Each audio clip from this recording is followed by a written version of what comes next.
Chase Hockey with the Blue Futon. Out of the Netflix world, there's a new Indian movie called Dobaaraa 212. Did I like this film? Why is it getting such negative reviews on IMDb and Rotten Tomato? Let's talk about it.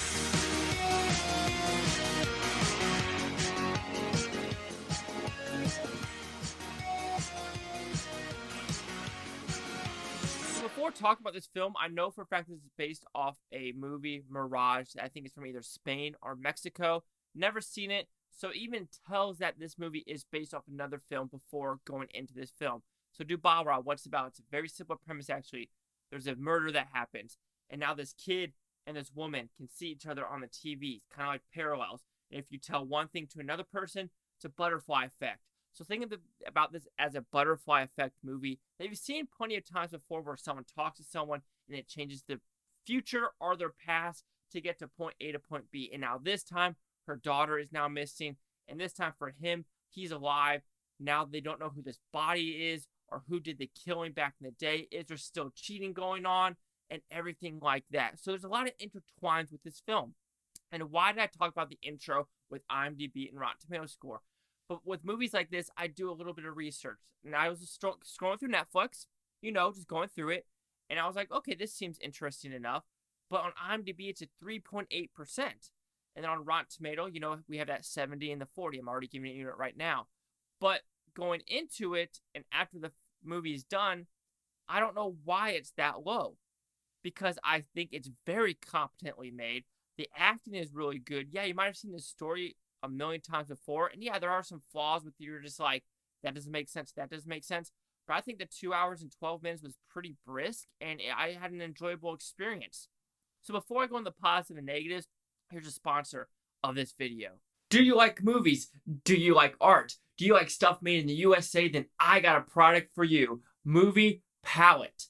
It is absolutely gorgeous artwork. Look at this. Ooh, ah. It doesn't give you any justice. Let's give you a closer image. So Movie Palette, how does it work? These are created by a team of artists who carefully choose colors for our canvases paintings.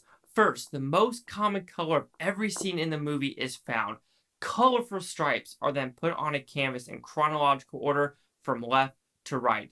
The length of each strip represents the length of a scene in the movie. So, oh my gosh, how do you not like one of these? These are so cool, so hip, and everything is amazing. Even if they don't have a movie that is on their website, they will create one for you. Bonkers!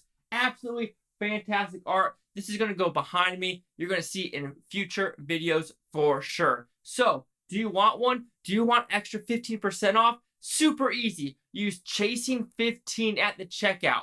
Chasing15, you get 15% off your entire order. Thank you, Movie Palette, for sponsoring this video and channel. All right, for the positives of this film, like I said, I thought it was filmed extremely well. I thought the acting was pretty hardcore for everyone involved. Like, it was very believable, from the kid actors to the main female character in this movie, and the twists and turns at the end. While I didn't see one of the twists and turns at the end where I was like, oh my god, that is pretty smart. But then when you go to the very end, you kind of know what's going to happen after that. The last 20 minutes, you know exactly. It's very formulaic on that part. But everything before that, I enjoyed the twists and turns. I enjoyed trying to understand what this 212 is. Going to these different characters. Figuring out what is the real timeline. Do any of these characters actually exist? Is it all in her head?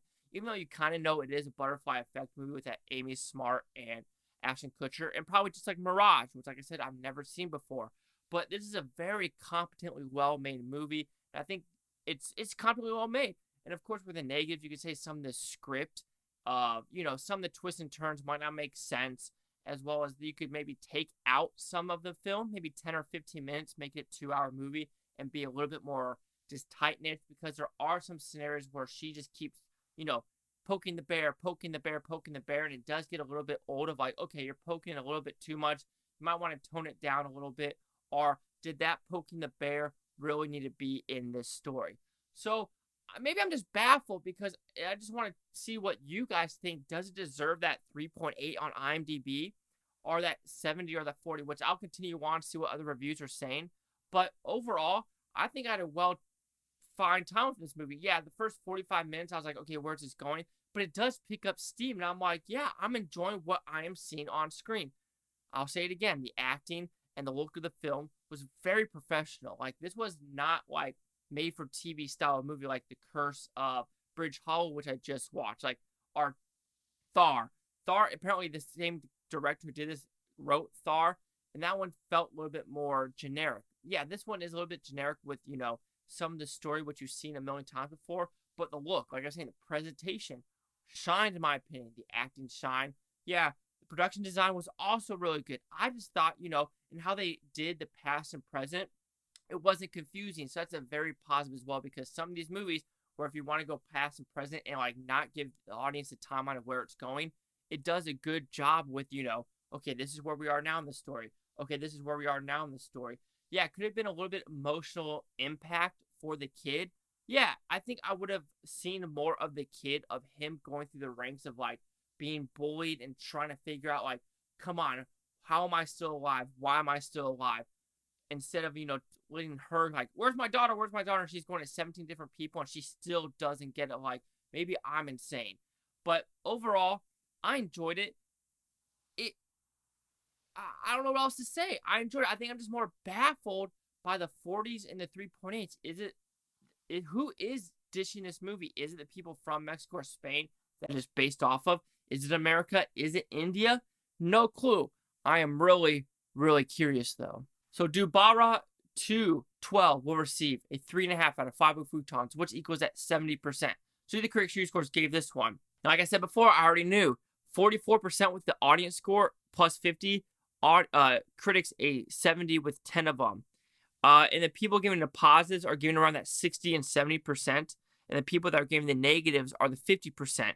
And we do have a 1.5 out of 5, which is a 30%. So they didn't like it at all.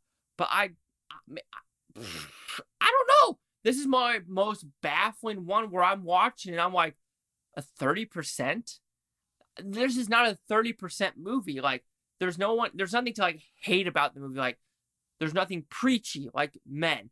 I hate that movie because it's so fucking preachy and the end just makes no sense. Then you have other movies where you're just like, they, them. Then you have Bros, and you just have other movies where it's just like preachy. It's like, that's a bad movie. This isn't. 70s are 44. Chase out with the Blue Futon. Like, comment, subscribe. Well, another thing is Butontopia. You Boo Tonys. Thank you for watching. Have a fantastic day. And this might be the one baffling where it's like, when I see a 3.8 out of 10, I'm thinking shit that's worse than Sharknado. Shit that's like no joke. Horrid. This isn't it.